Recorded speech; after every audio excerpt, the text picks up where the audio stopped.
वह धनी सेठ स्वभाव से बड़ा ही अच्छा किंतु होशियार व्यक्ति था। उस धनी सेठ का एक पुत्र था, उसका नाम सारीदंत था। सारीदंत स्वभाव से बड़ा दयालु था। नगर का कोई भी व्यक्ति यदि उसके द्वार पर कुछ मांगने आ जाए तो वह तुरंत उसे दे देता था। सेठ को सारीदंत की यह आदत बिल्कुल पसंद नहीं थी। सेठ ने कई बार अपने पुत्र को समझाने का प्रयास किया, किंतु उसके पुत्र ने उसकी कोई बात नहीं सुनी और दया करने की अपनी आदत बनाए रखी। नगर के सभी लोग पीठ पीछे सारीदंत का मजाक उड़ाते थे और उसे मूर्ख कहकर हंसा करते थे। यह वही लोग थे जिनके लिए सारीदंत हमेशा उपलब्ध रहता था। जब सेठ बूढ़ा हो चला और सारा व्यापार उसके पुत्र सारीदंत के हाथ में गया, तब उसने पहले से भी ज़्यादा धन लोगों में बांटना शुरू कर दिया। कोई भी व्यक्ति जब उसके पास धन मांगने के लिए आता था तब वह बिना सोचे समझे उसे धन दे देता था। सारीदंत ने कभी सहायता करने से पहले विचार नहीं किया, ना ही वह कभी दूसरों के पास सहायता मांगने अथवा अपना धन वापस लेने के लिए गया। उसके मित्र रिश्तेदार सबने उसे खूब लूटा। हालांकि सारीदंत को यह सब कुछ देखकर खुशी मिलती थी। वह सोचता था कि वह दुनिया का सबसे अच्छा व्यक्ति है और उसकी वजह से सबके चेहरे पर मुस्कान है। इस प्रकार धन लुटाते लुटाते एक समय ऐसा आया जब सारीदंत एकदम गरीब हो गया। उसके पास कुछ भी नहीं बचा। व्यापार में भारी नुकसान के कारण सारीदंत बुरी स्थिति में चला गया। अपनी इस अवस्था को देखकर उसे याद आया कि उसने अपने बहुत सारे मित्रों और रिश्तेदारों को धन दे रखा है। उसने सोचा कि क्यों ना सभी से अपना धन वापस लिया जाए और नए सिरे से व्यापार की शुरुआत की जाए। जब वह अपने मित्रों और रिश्तेदारों के पास अपना दिया हुआ धन लेने पहुंचा, तब सबने उसे खरी खोटी सुनाकर वापस भेज दिया। उसकी बहुत बेइज्जती हुई। उस समय सारीदंत की सहायता के लिए कोई भी व्यक्ति आगे नहीं आया। उसके सारे रिश्तेदारों और मित्रों ने उसका साथ छोड़ दिया। दुखी मन से सारीदंत अपने बूढ़े पिता के पास पहुंचा और उन्हें सारा हाल कह सुनाया। उसने बताया कि उसके मित्रों ने उससे धन लिया और अब वह उससे बात भी नहीं करना चाहते हैं। आज उसे अपने किए गए कार्यों पर बेहद अफसोस हो रहा था। जीवन में पहली बार सारीदंत को अच्छाई करने के बाद दुख महसूस हो रहा था। उस समय बूढ़े सेठ ने पुत्र सारीदंत को डांटते हुए कहा कि मैं तो तुम्हें शुरुआत से समझा रहा हूँ कि सहायता करने और मूर्खता करने में फ़र्क होता है, किंतु तुमने मेरी एक नहीं सुनी और आज जब वे लोग जिनकी तुमने खूब मदद की वह तुम्हारा साथ नहीं दे रहे, तब तुम दुखी होकर बैठे हो। मैं तुमसे ज़्यादा अनुभवी हूँ। मैं जानता हूँ कि तुम्हारे आसपास के सभी लोग मतलबी हैं। सारीदंत ने कहा, पिताजी मुझे क्षमा कर दीजिए। मैं आगे से कभी किसी की सहायता नहीं करूँगा, किंतु पहले आप मुझे यह सलाह दीजिए कि मैं अपनी स्थिति को किस प्रकार से ठीक करूँ। बूढ़ा सेठ मुस्कुराया और बोला, आज तुम्हारी जो अवस्था है, इस अवस्था से निकलने का एक उपाय मेरे पास है। यहाँ से 1 मील दूर बौद्ध भिक्षु का आश्रम है।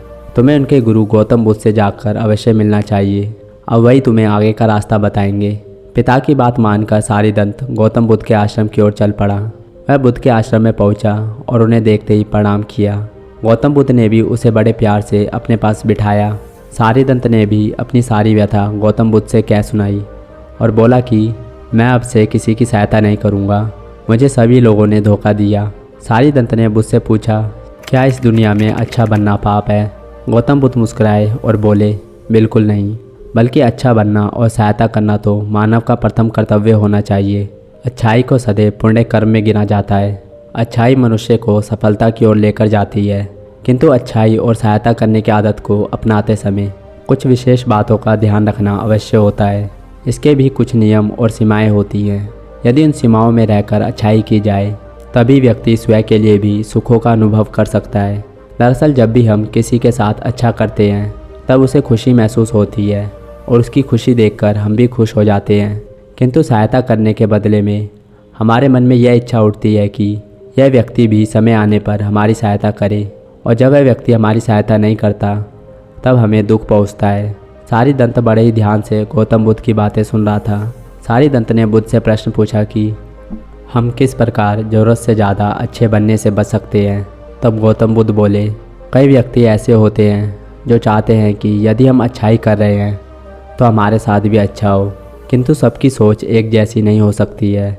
यदि आप स्वार्थ की भावना से किसी की सहायता कर रहे हैं तो वह कहीं ना कहीं आपके लिए पुण्य कर्म का कार्य नहीं कर रही है। इसलिए सहायता करते समय सदैव निस्वार्थ भावना रखनी चाहिए। उस स्थान पर ज़रूरत से ज़्यादा अच्छाई कभी नहीं दिखानी चाहिए जहाँ पर कोई आवश्यकता ना हो, अर्थात ऐसे व्यक्तियों की सहायता कभी नहीं करनी चाहिए जो स्वयं से सक्षम हो। कई बार सक्षम व्यक्ति दूसरों से सहायता प्राप्त करके अपना कार्य समाप्त कर लेते हैं और स्वयं मेहनत नहीं करते। ऐसे में आपका ये जानना बेहद आवश्यक है कि आपकी सहायता का किस प्रकार उपयोग किया जा रहा है। सहायता करने से पहले एक बार जांच आवश्यक है।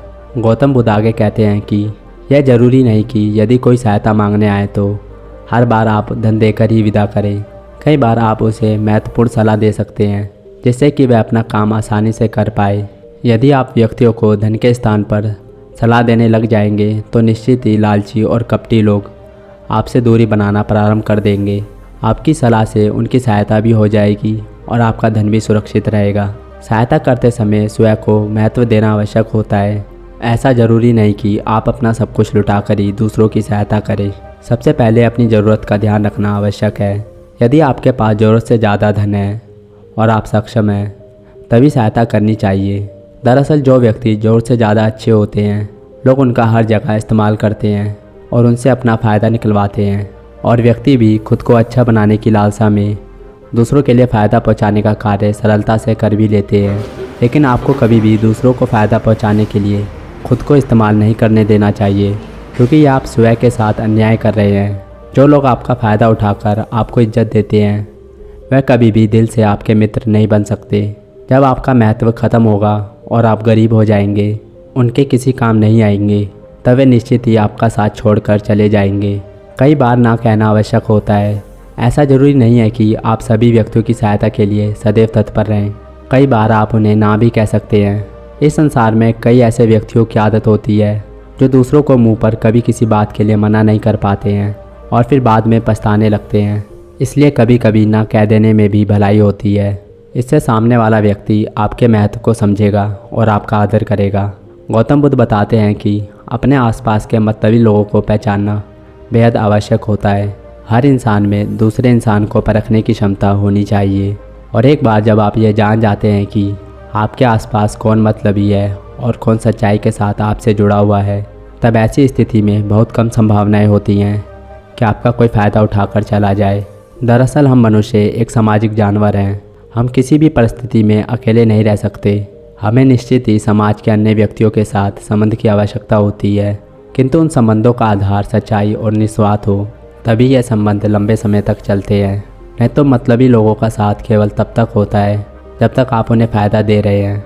इसलिए किसी से भी संबंध की शुरुआत करने से पहले यह जान लेना आवश्यक है कि इस रिश्ते का आधार क्या है। अपने आप को हर प्रकार के मतलबी रिश्तों से दूर रखना चाहिए। जीवन की सच्चाई को स्वीकार करना बेहद आवश्यक है कि सभी को एक साथ खुश नहीं किया जा सकता। व्यक्ति अच्छा दिखना चाहता है और चाहते हैं कि सभी उनसे खुश रहें, और इस कारण वह तरह तरह के काम भी करते हैं। प्रत्येक व्यक्ति की सहायता भी करते हैं, किंतु सभी एक साथ खुश नहीं हो सकते। आप एक व्यक्ति की सहायता करेंगे तो निश्चित ही दूसरा व्यक्ति नाराज़ होगा। ऐसी स्थिति में आपको अपने मन की शांति को भंग करने की कोई आवश्यकता नहीं है। आपसे जितना संभव हो अपनी सीमा अनुसार उतनी ही सहायता करनी चाहिए। यदि कोई आपसे खुश नहीं है तो अभी आपको चिंता नहीं होनी चाहिए।